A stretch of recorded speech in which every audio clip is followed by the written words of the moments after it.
Oh, I said I was.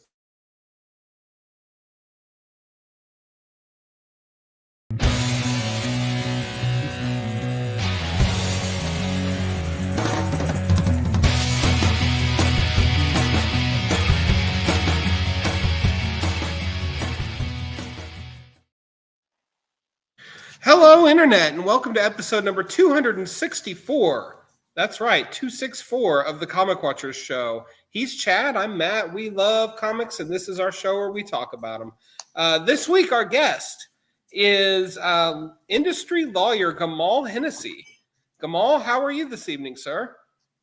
I am doing pretty good, even though you can't actually see me to confirm that I'm doing pretty good. We can hear you well. So we're going to be talking this week about kind of the inside scoop on the decline and fall of Diamond and what it means for the industry and a whole lot of other interesting things. So, Gamal, I want to start off with you a little bit about you, though, before we get into this. Can you tell us a little bit about yourself and what your background with comics is as a fan and a reader? As a fan and a writer. Oh, and a writer.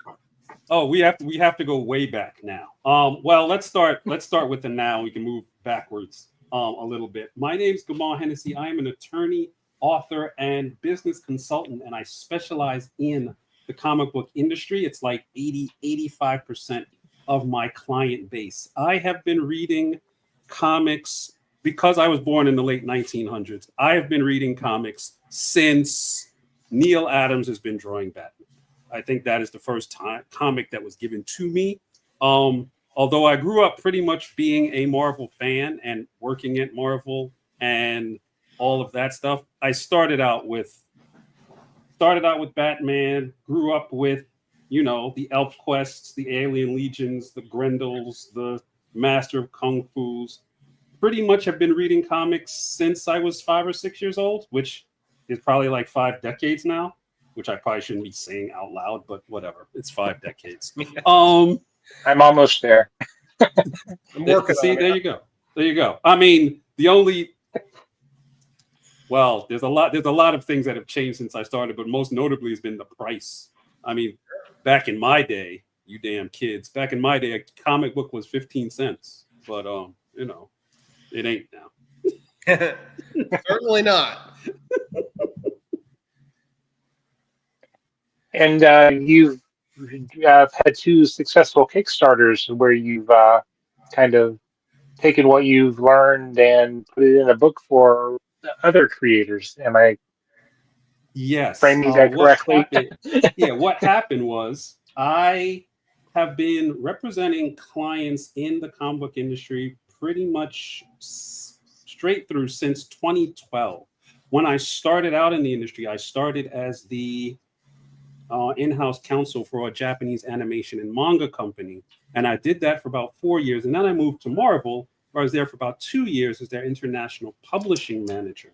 When I was in Marvel, I realized a lot of the people who work freelance in Marvel, especially back then in the late 1900s, they didn't have attorneys. You would give them a contract, tell them to look at the contract, have their lawyer look at the contract, and then they would, quote unquote, negotiate with you. But once you realize they didn't have an attorney, they weren't going to get an attorney, and they were going to sign whatever you put in front of them, you realize there was this really severe imbalance of power between the publishers and the actual creators. So when I left Marvel, I started a firm to help those people understand and negotiate the type of contracts that are typical in the comic book industry. But after about 4 or 5 years of doing that, I realized I was helping people legally, but I was not helping them with all the other aspects of comics that are just as important if you want to have a profitable, successful career. So they didn't understand marketing or project management or distribution or any of that other stuff. So I wrote a book called The Business of Independent Comic Book Publishing that you can buy wherever books are sold. It actually walks you through the complete process of building an independent comic book company from the ground up. That Kickstarter happened in 2020. I believe we went 160% over our initial goal. something like that. I don't remember. Impressive. It was 4 or 5 years ago.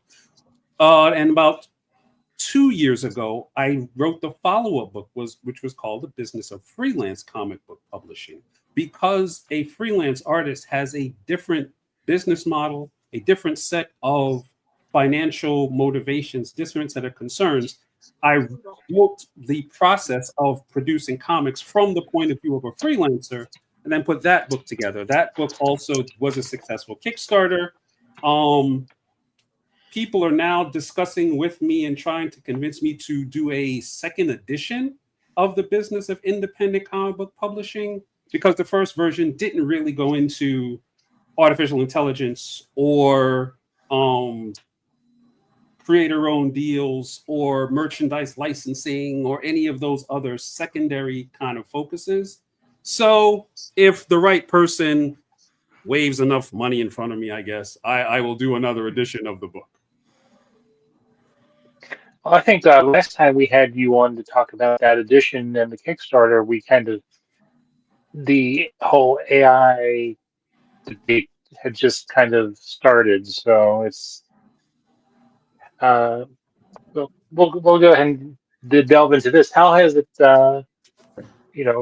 developed since, that point when you wrote the book?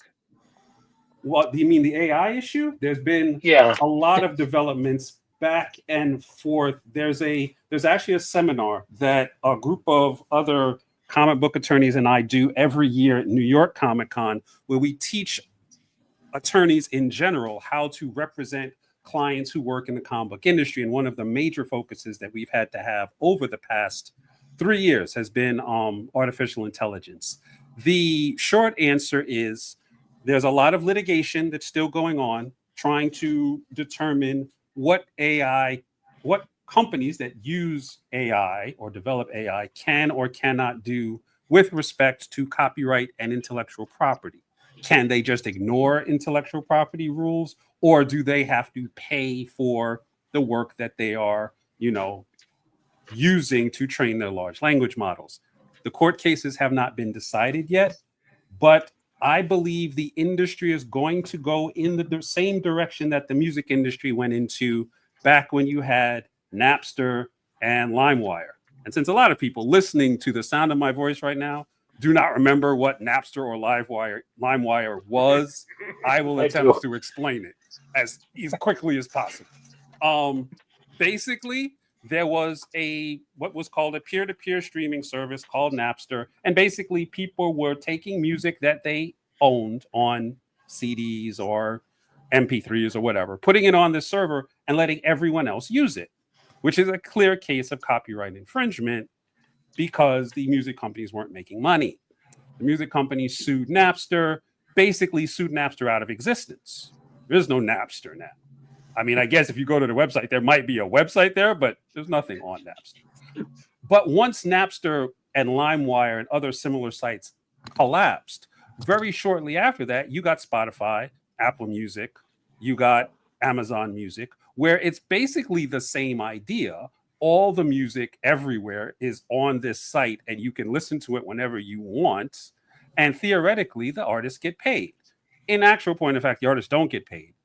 It's pennies, it's fractions of pennies for every play.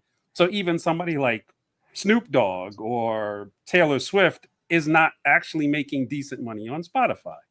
The goal is, hopefully, if AI goes the same licensing route that the music industry went, that people will actually make more money, or at least decent money, if in AI licensing. But it has not been resolved yet. So that is just, at this point, still a hope. So let's flip the script a little bit and turn on to comics, because you've represented folks in all across the spectrum, and in the independent scene, how do you best represent and recognize an artist's ability to get paid fairly?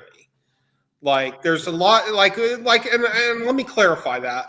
Because with Marvel and DC, it's clearly David versus Goliath. Mm-hmm. But with an independent scene, it is a lot more gray area. and it's because you're dealing with distributors more than anything else. And I'm just wondering how you break that down. Well, it depends a lot on what the characteristics of the particular book are and my client's relationship to that book. So I will explain it as quickly as possible. If I'm working with a client who, let's say, they're getting a creator-owned deal, and they are working with a Dark Horse or an IDW or a Mad Cave or whatever, the goal there is to make sure that whatever rights they're giving up to the publisher, they're getting compensated for those rights upfront as much as possible. Because there are basically, in a comic book contract, there are two major periods where you make money. There is the advance, where you get paid upfront, and then there's the royalties, where you get paid after the book starts to get sold. The problem is, in comics, the same problem that exists in film and television is that if you don't get any money up front, it is very easy to be in a situation where you don't get any money in royalties because the publisher deducts money from what they get before they pay you. It's a difference between what's called the gross and the net in accounting. If you get paid on the gross, and the best example I can give is a very recent example. When Ryan Coogler did the deal for Sinners, he set up a deal so that he's getting paid on the first dollar produced. He's getting basically a gross revenue deal. So the distributor, which is Sony, is not going to be able to deduct their marketing costs and their distribution costs and their legal costs, and they're not going to engage in what is referred to as Hollywood accounting to make sure that there's no profit. Ryan Coogler gets money as soon as the money starts to roll in. In comics, it's very difficult to get a deal like that. So what a lot of creators do, especially if you have enough leverage and enough of an audience, you get paid up front. You get what's called an advance. Now, that advance could be based on your page rate. That advance could just be a lump sum. It all depends on who you are, the nature of the book, and the nature of the publisher. So we try to get as much money up front as possible. We try to limit what they can deduct from the gross on the back end. And more importantly, we try to make sure that what the rights that are being given up are equal to the revenue that's being collected. So, for example, if, let's say, you're a publisher, you're going to give me $100,000 as an advance. But what you want is the publishing rights, the movie rights, the merchandising rights, the TV rights, the live, show rights. Then I have to make a determination, is all of those rights worth $100,000? The most famous example of this being the wrong decision is you go way back to Siegel and Schuster and Superman in 1939, because they sold the rights to Superman for $130. Now, that's when people tell that story, they don't really put it into context. Like, $130 in 1939 was a huge amount of money, relatively speaking. And B, they were selling the rights to a character in an industry that really didn't exist. So it wasn't like they got tricked into giving up the rights because everybody knew Superman was going to be a multi-billion-dollar property and they should have held out for more money. It was 1939. It was a depression. Nobody thought that this was going to go past 3 or 4 issues, and $130 seemed like a good idea. So it is the most famous example, but people need to put it into context. So to go back to your original question, I protect the rights of my clients by figuring out what they're giving up and what they're actually getting. I'm trying to make a balance there. Well said. So I know one of the biggest news stories, lately has been the whole Diamond. I guess fiasco would be a Yes. Fiasco is fair. Fiasco is fair. So what happened there? Because didn't they have like a buyer and then they backed out? I kind of lost track of the story. And Okay. I will try to put it into a nutshell that is digestible and does not sound completely ridiculous. So, in the wake of the pandemic, Diamond shut down all of its distribution locations. That set off a cascading chain of events where most of the major publishers that Diamond distributed, and Diamond prior to the pandemic was distributing the vast majority of books to the direct market. By the time 2025 rolled around, Diamond had lost the vast majority of its major distributors, and it basically ran out of money to continue to meet its financial obligations. So it went into what is known as Chapter 11 bankruptcy, where they were going to try to resolve all their outstanding debts, get somebody to come in and kind of take control of the company, and then continue the company going on as a business. That happened in January. They announced that they had a buyer, and that buyer was Alliance. And then about a week later, they said they didn't want Alliance to buy them. They wanted someone else to buy them, which was a shock and a surprise to Alliance because they had already released a press release saying that they were going to buy them. So then Alliance turned around and sued them, Diamond, for breaching the contract of being bought. And then Diamond said, never mind. So then they were going back to Diamond's going to get bought by Alliance. And then it turns out that Alliance realized that Diamond did not actually give them accurate financial reporting. So the company itself was worth a lot less than Alliance thought it was. Ooh. And so then Alliance sued them again. And then Diamond said that the deal was dead and they were going to have somebody else come in and buy them. And then it got revealed that there's a certain amount of financial reporting that a company in bankruptcy has to do every month for the bankruptcy court. So the bankruptcy court understands how much money is there and where the money is and, what's going on. And the last set of allegations I heard was that Diamond had not produced any of those documents for January or February or March, and they probably weren't going to do it for April either. So the bankruptcy court was attempting to convert the bankruptcy from Chapter 11 to Chapter 7. Now, the reason that that's important is that a Chapter 7 bankruptcy, keep in mind, I'm not a bankruptcy attorney, a Chapter 7 bankruptcy is we're going to liquidate the company. And now the company will no longer exist.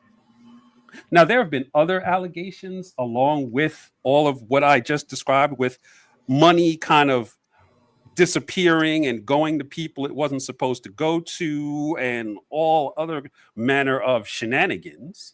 But that's it in a nutshell. And at a certain point, if you're an independent or emerging publisher of any size, you have to kind of think about, if you're having books coming out soon, moving forward without Diamond being a viable option. Because it's going to be one of two things happen. Diamond is going to continue to exist, or it's not.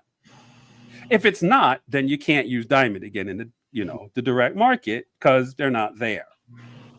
If they are there, do you want to use Diamond? Because it kind of seems like they're not necessarily the most reliable business partner at the current moment, just to put it mildly. Very mildly. So if you're going to be distributing your book, a book that you may have been working on for 2 years, 3 years, 5 years, to get it out into the market, do you really want to bank on Diamond actually getting the books where they're supposed to be, collecting the money they're supposed to collect, giving you the money that you're supposed to get, considering there's a line of people around the block that still are owed money by Diamond, who are waiting to get their money. So are you going to go and, go to the back of that line?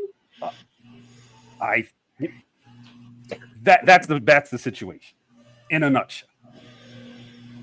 I can tell you from firsthand experience, what's left of Diamond has in fact become incredibly unreliable at getting books out on time. And I mean, the only major publisher that's left with them is Dynamite for whatever reason. So it like you said, they're not a reliable business partner, and it doesn't sound like they're very reliable on any level. So that leaves a huge void where all these other companies are coming in, and hopefully then they're on the up and up, like Lunar, for example. But I can envision a situation where a lot of fly-by-night companies develop as well and trying to fill that void and get their dollar quick. Well, the problem is, there's two problems. If you're looking at it from the level of the distributor and the retailer, Lunar, when they set up their operations, one of the interviews that I've seen from the folks over at Lunar, they did not envision setting up a system that can handle the onboarding of publishers of any size. Like if you only have one book, or if you only have, like, if you're publishing 2 books a year or something like that, I don't think that their infrastructure is set up for that. So there's only a certain type of publisher that they can work with, and they may be at their capacity at the moment. They did not envision taking over Diamond's place and becoming the distributor for 90% of the market. So for a lot of companies, Lunar is not really an option. There's other options, like, and I've discussed this on some of the YouTubes that I've done, where you can work with publishers who already have distribution in Diamond. You can, the other part, before I actually move on to what the options are, is the retailers themselves. There's a lot of retailers who are simply not interested or don't have the capacity to order from 18 different distributors to figure out which book is coming from where, and then to figure out, can the distributor give me the books that I need in a condition where I can actually sell them, in a time frame where I can actually sell them, without me having money go out the door that I really can't afford to have go out the door, not knowing if I'm going to get a product to be able to sell. So even with at a certain point, it was Diamond, Lunar, Simon & Schuster, and Penguin Random House doing the distribution. And quite a few retailers thought that that was too many distributors. Mm-hmm. So if another half a dozen distributors come in, I don't know if they're going to be able to get enough traction in the direct market to actually make any kind of dent in the situation. I don't know if this is the correct, but didn't Diamond kind of become a monopoly, and once they crumbled, it's sending shockwaves throughout the whole industry for distribution and stuff? Diamond, technically, I do not believe technically Diamond had a monopoly, but they were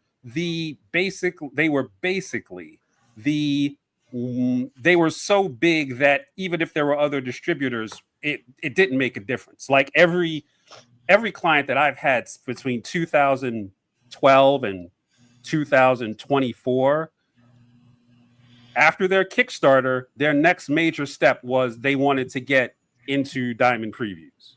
That was, that was the road that everyone traveled. So if Diamond goes away, it is very hard to kind of find a way to fill that void. But what I tell a lot of my clients, because they're in the independent and emerging comic book space, is the first thing you need to do is determine if your comic book belongs in a comic book shop in the first place. Because every comic book shop, because comic book shops themselves are not a monolithic entity, every comic book shop has to make determinations on what books they buy based on what books they think are going to sell. If you have an independent avant-garde book that is has a story with characters that aren't recognized and a creative team that's not recognized, the quality of the book is really not the issue. The issue is, does this retailer feel confident enough to get the book from you and then sell the book to someone else? Because what they don't want, because they have limited storage space, is to get a bunch of books that they're not going to be able to sell, even if they love the book. At that point, the quality of the book is not the issue. Is, can I move the book? And if they can't move the book, or they don't know how they're going to move the book, then it's very hard to get your independent book in that space. The other issue is, if your readers are not the type of people who go to comic shops, you're putting your book in a place where they can't get it. Why would you do that? There are places where your book can be sold that may have a much better chance of reaching the right people that aren't comic shops. So one of the, I guess if you want to call it a silver lining in the Diamond situation, for independent creators, it forces them to actually not just go to the default of Diamond, but actually think, well, who are my readers? Where do my readers shop? And how do I get the book there, whether or not it's a comic book shop? Does that make sense? It does. So do you see a lot of indie creators going to like Kickstarter or other crowdfunding sites like that to sell and distribute? Yeah, I think a lot of the initial growth across the board, especially over the past 10 years, has been with Kickstarter. Kickstarter has the kind of unique attributes that you could reach your audience directly. You don't necessarily need a third-party distributor to get the book to the people. The price point that a Kickstarter backer is willing to pay for a book is multiple times higher than what a reader in a comic book shop is willing to pay for the same book. And unlike the direct market, where there is a degradation of sales over time, which means issue 2 will sell less than issue 1 and issue 3 will sell less than issue 2. In crowdfunding, you often get the opposite effect, where if someone has an ongoing series, issue 2 will sell more than issue 1. And then they'll sell more of issue 1 when they do issue 2 of the crowd Kickstarter, because issue 1 will be one of the backer rewards. And then issue 3 will sell more than issues 1 and 2. So you get this kind of growth in Kickstarter that you don't really get in the direct market in most cases. The problem with Kickstarter is it is usually a short-term boost. So you'll get your Kickstarter for 30 days. You'll get an initial groundswell that may cover your production costs, your printing costs, and leave you some profit left over. But then you still have to find secondary distribution after that. But to answer your question, Kickstarter has become like the destination of choice, especially the initial destination of choice for a lot of emerging and independent creators. Do you see other companies such as Zoop cropping up where they handle the publishing and stuff like that for the projects? Yes, Zoop has become an alternative to Kickstarter, but I think there are a few more things that you need when you go to Zoop that you do not necessarily need when you go to Kickstarter. Because what I've seen from the Zoop crowdfunding is that it's usually people with established followings, or it's established intellectual property that does not necessarily need to get cross-pollination in terms of marketing and buzz that you get from Kickstarter. On a Kickstarter campaign, you have like the campaigns we love. You have cross-promotion of crowdfunding campaigns. So if a backer backs one campaign, other suggestions will get sent to them that they can actually, so there's a certain amount of community growth in any Kickstarter campaign that is native to Kickstarter, that's not native to Zoop. The upside to Zoop is they will handle literally the entire thing. They will handle the marketing, they'll handle the printing, they'll handle the shipping, they'll handle the fulfillment.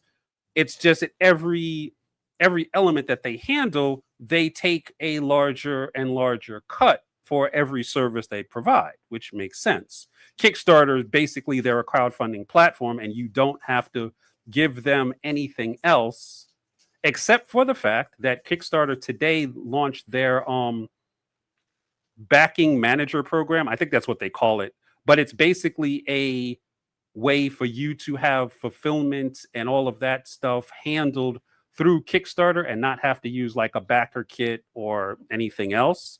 So I don't know what the percentages are there that Kickstarter is going to start taking, because they literally announced it today and I haven't had a chance to go under the hood for that process. But there is Zoop, there is Indiegogo, there is, other crowdfunding platforms, but I think the percentage of successful campaigns is still highest on Kickstarter, even with the growth of Kickstarter that's happened over the past 6-7 years. And when somebody takes their project to Kickstarter, what do you feel is the biggest mistake? Do they, that some people make, with their first project, or if they're new to it? The biggest problem has been the biggest problem since crowdfunding started. People are under the impression, because they see a lot of successful Kickstarters and maybe they back a lot of successful Kickstarters, that Kickstarter is just a big giant pool full of gold coins. So like Scrooge McDuck, you could just jump into the pool and get some money. That's not how crowdfunding works. That's never been how crowdfunding works. The key is in the name. You need a crowd to get funding. If you don't have a crowd, if you don't have a newsletter, if you haven't built up an audience over weeks and months and sometimes years, it is very difficult to get a successful Kickstarter campaign. So what a lot of people do, and this is actually happening less now, I guess because the word has gotten around, but a lot of people, as soon as their book was close to being finished, they would, put together a Kickstarter campaign and they would launch the campaign. But if you ask them, well, how many people are on your newsletter? I don't have a newsletter.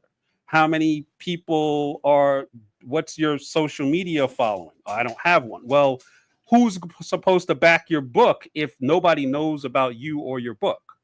That is the thing about crowdfunding, is you have to actually build up your audience first and then go to your audience with your crowdfunding campaign. You can't start a crowdfunding campaign and expect an audience to find you. Mm-hmm. And you see a lot of the publishers themselves using the platform for certain projects. Mm-hmm. Do you see any issues that may present,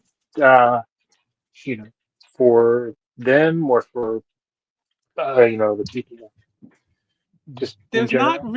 not really an issue in terms, because when you have let's say you have a creator-owned deal and your publisher says, well, we're going to do a Kickstarter to kind of announce issue 1. If you consider crowdfunding well, let me go back a step. In the film industry, there's a concept that people are familiar with called release windows. So the first release window for a movie is usually the theater. And then the second release window is going to be, at this point, the streaming services, and then pay-per-view, and then cable, and then, networks and whatever. In comics, people are treating Kickstarter as that kind of theatrical release, that kind of first big window. If your publisher is actually using it in that way, that makes sense. That's fine. If your publisher knows how to run Kickstarter campaigns, and if your publisher has a following that's actually going to order the book from the Kickstarter campaign, and if you know how much money you're going to get once the Kickstarter campaign is over, if it's successful, then there's no problem. If none of those things are true, then you're not really better off going to, let's say, a Dark Horse or a Boom and let them run the Kickstarter campaign if they're no better at it than you are. if they don't have a hook, like one of the most successful Kickstarters of all time was run by Boom Studios, because they happen to be using Keanu Reeves as like the intellectual property for the book. Now, if you're talking about somebody who has a following, well, 25 years in the film industry, yeah, a couple people have heard of you, especially if you've done things like, The Matrix and, stuff like that. Maybe people have heard of you and maybe they'll back your book, which actually worked out. So it can work. Crowdfunding campaigns through publishers for creator-owned books can work, but you have to actually understand the dynamics in terms of the rights, the revenue, and the responsibilities of everybody involved before you just kind of jump into that. So yes, it can work.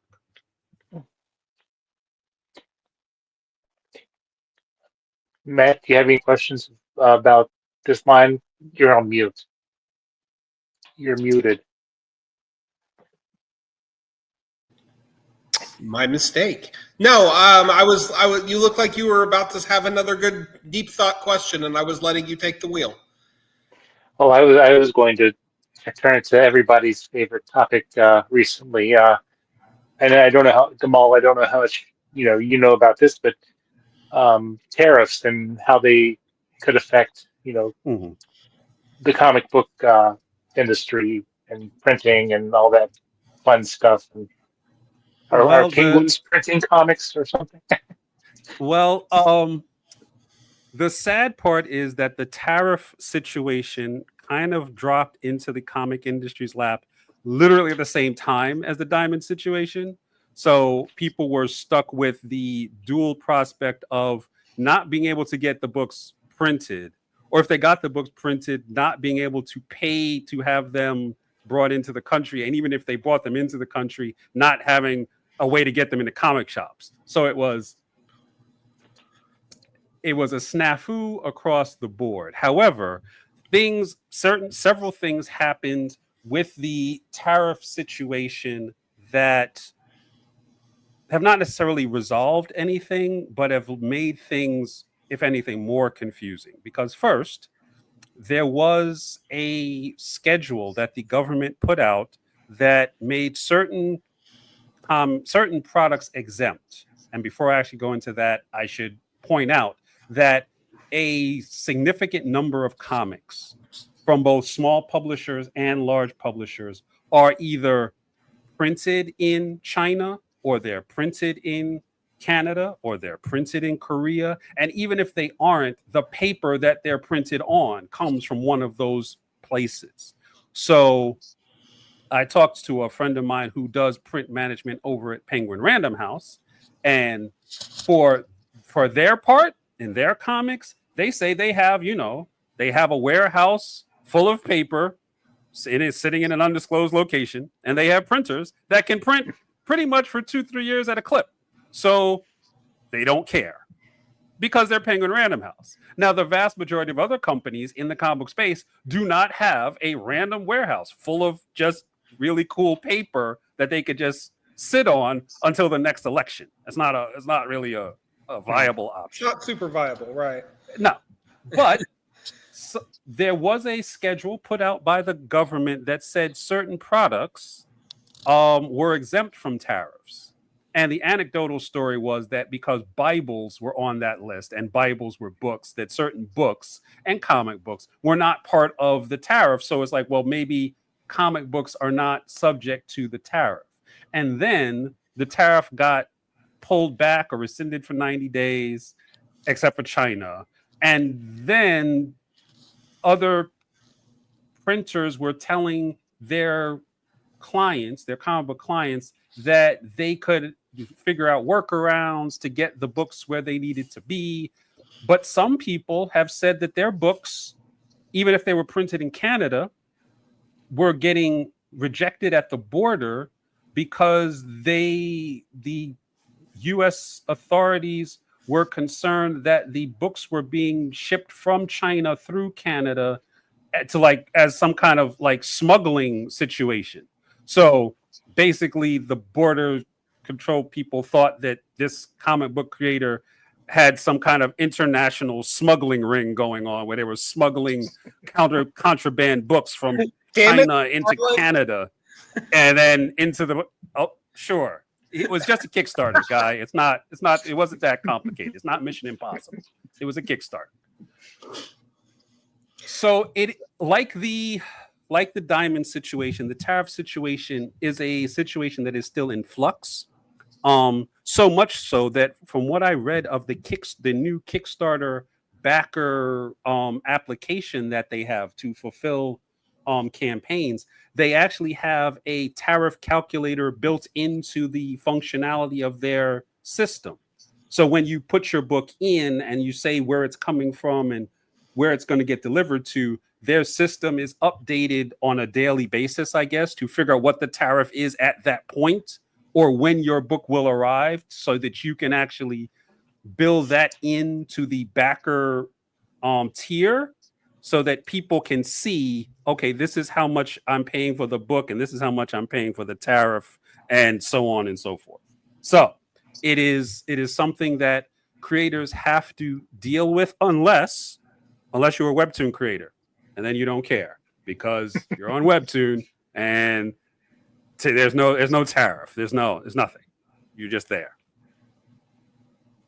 So we got a comment, and it actually kind of dovetails into what you just ended with. It says, why comics creators can't accept the fact that we're moving to a digital world that in content is becoming more and more digital than physical. Neglecting the evolution of content will only bring more pain to a struggling industry. I personally don't see that digital comics are outstripping or causing decline in sales to paper comics. Gamal, I don't know if you have any insight on that or not, but yes. It's definitely a two-tier system of readers that some people prefer the digital and others like me and Chad and presumably you are down with paper old school style. Well, part of it is generational and part of it is revenue based. The generational issue is that you have people who are boomer, Gen X, even millennial, who grew up with the print, who the stories that they like to read are in print, and therefore they want to continue to buy in print. There's also in those generations, the idea of collectability is still a very strong thing where, you buy a comic, you back and board the comic. If the comic is a milestone comic, then you think that comic is going to go up in value. And all of those considerations are eliminated when you're talking about digital. The problem with print, outside of diamond and tariffs and the actual high cost of printing, because if you look at a profit and loss statement from any independent publisher, probably the second highest expense they have is going to be the printing. Their first highest expense is going to be the actual talent in most cases. Right, personnel. So, if you print a comic and you sell a certain comic, let's say you sell a comic for $4, at least you knew when you were dealing with Diamond, you were going to get $1.20 to $1.40 for every book you sold, right?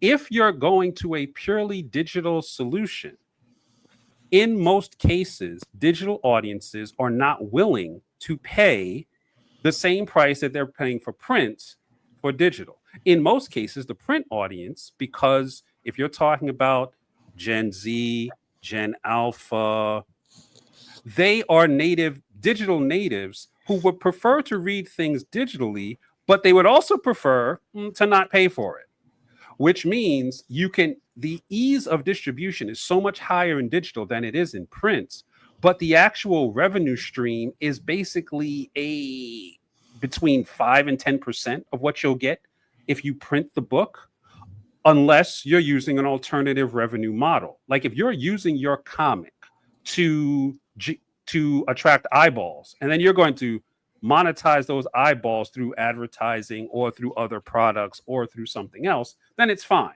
But you have to have that business model in place. If you're looking to just sell comics, it's very difficult to just sell comics. If you're on a platform like Webtoon, you can build an audience that actually gets you to a crowdfunding space where you can actually make money, or you can get a deal with Webtoon. Webtoon has their Canvas program. They have other programs that they have where they will pay you money up front, and they will promote your book, and they will give you a cut of the advertising. However, that deal is getting more and more aggressive ever since Webtoon went public. That deal actually, you lose a piece, if not all of the ownership of the intellectual property. And there's no guarantee that you're going to actually be able to recover your production cost, even your production costs going through Webtoon. For the industry to change from print to digital, two things have to happen. One, people like the three of us need to die, right? Because once we're all dead and all the only digital natives are left, they will all go to digital and they will all read comics on digital. It'll be fine. The other thing is digital has to find a way to generate enough revenue to justify the production of the book. If I know, like, the anecdotal evidence is when you have a new issue of a comic from an unknown creator and an unknown story, you'll sell about 5,000 units in the direct market, which means you'll make about $6,000 to $8,000 on that book. There is no functional equivalent at this point in digital. Now, there are companies like Comixology and Global Comics and Panelfly and a lot of others that are trying to actually create a solution for this issue that actually generates substantial revenue for creators. They're still building those models. They're still trying to figure out that revenue because of the nature of the digital platform. So a lot of other things have moved from physical media to digital: movies, music, TV shows, whatever. But like we talked about for music, the artists are not making money off Spotify. They're losing money. And for at least a few years now, a lot of the major streaming companies were not making a profit off streaming. They were getting a lot of subscribers. They were generating substantial amounts of subscription revenue. You were still spending more money than you were making. So content on digital makes sense from a distribution platform, especially for younger audiences who don't care about collectability, but it still doesn't make sense to purely use digital as a distribution platform from a revenue standpoint, unless, of course, you're like Lore Olympus or something like that on Webtoon that's making money hand over fist. What about phygital or hybrid? These are terms I'm not familiar with, but our commentator is. Are these? Do you know what that means? Well, there's two ways to actually look at it. Like if you have a long-term distribution strategy, and the way revenue models currently work, you can build a digital audience by distributing the book digitally for little or no money, using that basically as your marketing for the book. Whereas, so you have digital distribution and a small revenue stream coming from that. But the eyeballs you get become your audience, and that audience can transfer into all the other types of distribution that generate more revenue. Libraries generate more revenue. Bookstores generate more revenue. What's called direct-to-consumer distribution channels, like you sell the book on your website, or you actually sell the book at conventions, or you do some other kind of hybrid distribution. You need an audience for all those things that digital can actually give you, even if digital can't make money on its own. Digital, you can, if you have ads on your website, that can generate revenue too, because your readers are coming for the story, but you have their attention. You can sell their attention on digital. But you have to have a multi-distribution channel long-term view to make money that way. but it's possible. I have quite a few clients who do it. I was going to say that sounds like a bit of a risky proposition, just because in a risk versus reward sense. How do you mean? Because you're not overlapping audiences. Keep in mind Okay.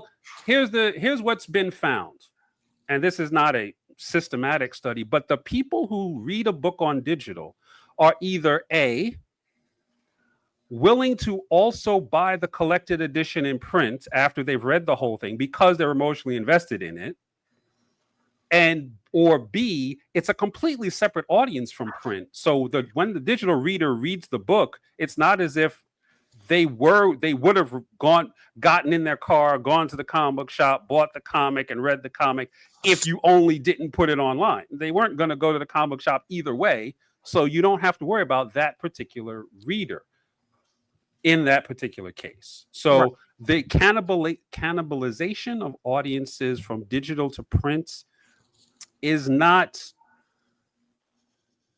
a fatal blow. There is enough overlap and there's enough continued interest that people have found that if they put the book on, let's say, a Global Comics, and they put like the entire first issue up for free, then they do a crowdfunding campaign, the fact that people are emotionally invested in the narrative and there's a hook at the end of issue 1 where people want to know the story's going to happen, then they go to the crowdfunding campaign, or they go to the convention, or they go to the creator's website and they buy the book there. That's actually a brilliant bit of marketing, honestly. It is, as long as you have enough of a runway to be able to produce the pages so that you can distribute them and wait to get the money from the Kickstarter. Because if let's say you're a publisher and you hired an artist and a letterer and a colorist and an editor and a flatter, you have to pay those people to make the product that you are then going to market on a webtoon. Unless they're willing to wait till after the crowdfunding campaign, and most of them aren't because they need to eat too, sure. Then you have to have enough money to pay them and then wait to distribute the book digitally, and then wait to run the crowdfunding campaign, and then wait to get the money from Kickstarter, and then wait some more, and then, handle all of the outstanding debts that you have. So a lot of people spend what I usually recommend to people is, as you're spending your time marketing, and marketing on a certain level does not cost money, it actually costs time. While you're doing that, put the money aside to pay the people that need to be paid up front so that you can recover your cash once the Kickstarter is successful. Because once the Kickstarter is successful, your talent has been paid, you've got some extra inventory going in, all the other distribution channels that you do, it's all pure profit because you've paid for the actual production costs and the printing costs through the Kickstarter.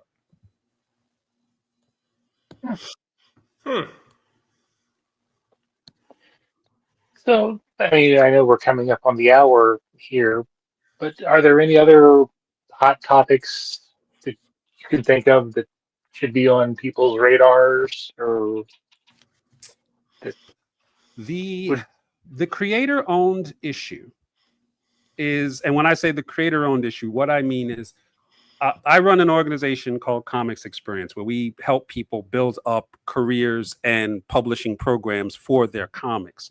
And we refer to the creator-owned deal as the most dangerous deal in comics, because it is very clear when you're doing a freelance deal who owns what.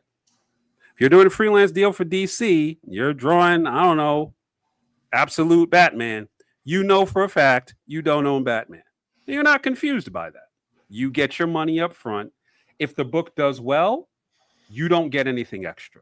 If the book does poorly or never comes out, you don't care because you got paid up front.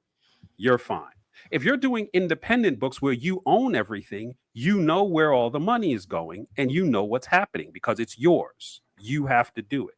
A creator-owned deal is dangerous because it is vague and amorphous. Every company has a different variation of what a creator-owned deal is, and some of them are so predatory that you are literally signing away ownership and control over your entire intellectual property for no money up front and an almost guarantee that you're not going to get any money on the back end and you will never be able to get your rights back. So, and this is not a new phenomenon. This is a phenomenon that has cropped up ever since, I want to say, 2010, 2011, when companies came to the conclusion that they could try to get a deal with Hollywood if they showed up with a comic book that was popular enough.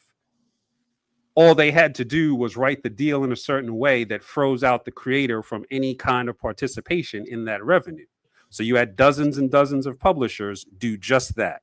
They say they are going to give you a creator-owned deal, and what they're really doing is stealing your intellectual property.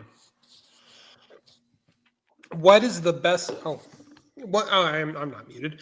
What is the best way for an independent creator to safeguard themselves against such predatory practices? You have to actually understand what the contract actually says and how each paragraph in the contract relates to your rights, your revenue, your responsibility, and your recovery. I broke it down so that it all starts with R, so it's easy for me to remember because I'm not that smart. But other people have found this useful as well. Your rights, who actually owns the intellectual property that is in the deal? Do you own it, or do they own and control it as soon as you sign the piece of paper? Who actually makes the money off the book? If you're reading the contract and you can't tell how much you're getting paid, if you're getting paid, or when you're getting paid, the answer to that question is you're not getting paid. So there you go. If your responsibility in producing that book is so much higher than the publisher's responsibility in getting the book out the door and sold, then you're in a situation where they're just basically what's called an intellectual property farm. They're just hoarding as much content as they can so that if they ever get into a room with a producer or a studio head, they can throw your comic on the table and say, hey, we can make a Netflix show out of this, whatever this is. And recovery is, can you ever actually get the rights to your story back? Or are you going to lose it for basically forever as soon as you sign the deal? A lot of deals have something in it that says this deal will last the length of the copyright for the book. A copyright for a book lasts for the life of the author plus 90 years.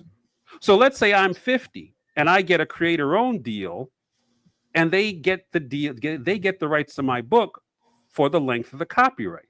That means if I die at 75, they get the rights to the book for 115 years.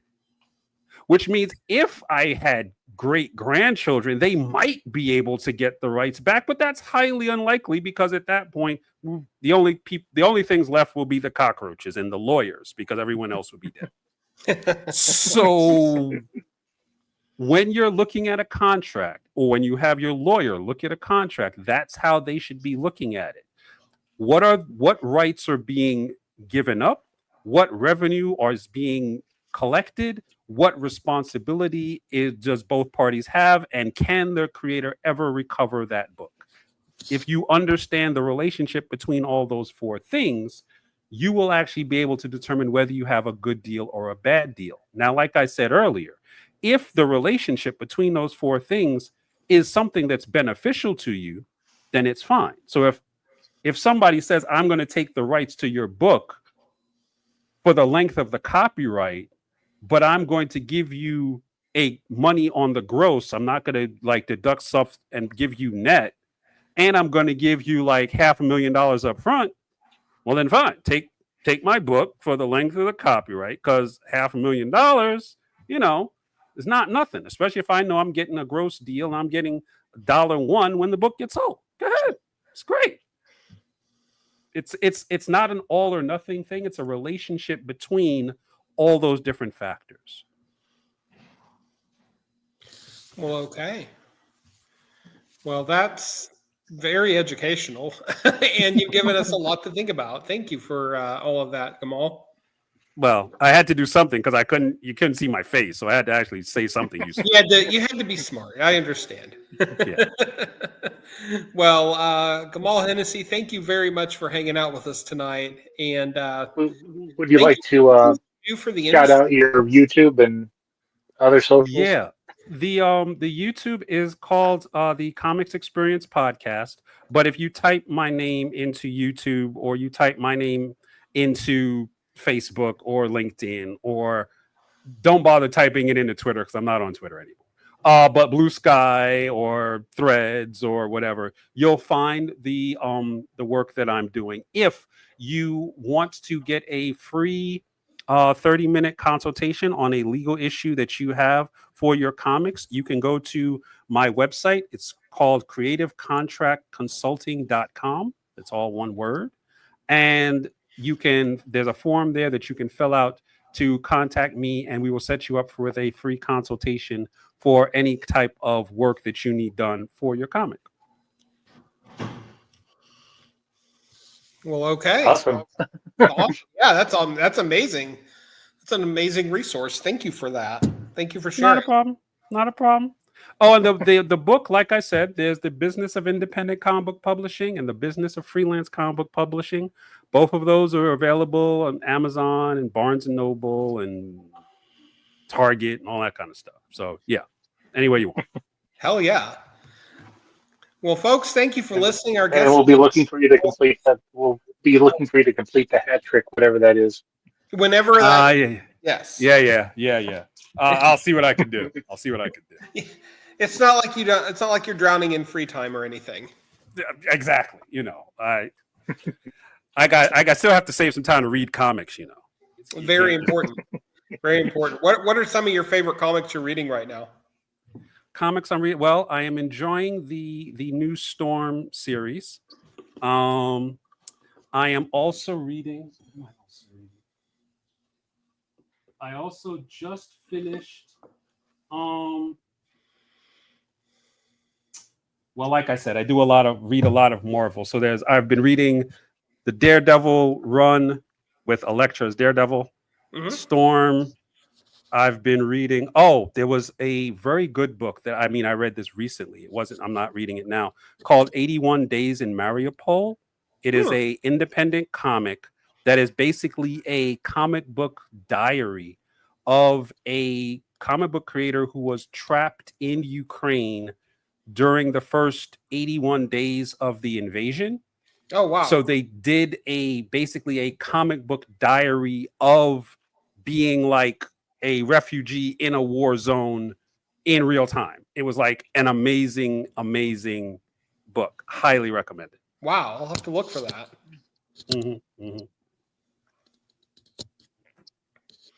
Chad, do you have any final questions or thoughts? No, next week we are planning to have Chuck Austin to talk about the final installment of his Comixology Edge World series. Awesome. Chuck's a cool dude. I can't wait to talk to him. So, fantastic. Gamal, thank you again for your time, and thank you all for listening and commenting. Like and subscribe and all that good stuff. And until next time, we are the Comic Watchers, and this is our show. And just get out there, make sure you do some good in the world. Support local art, support your local comic store, support local music. Just don't be a dick. Thank you very much. Thanks, guys. Thank you, Gamal.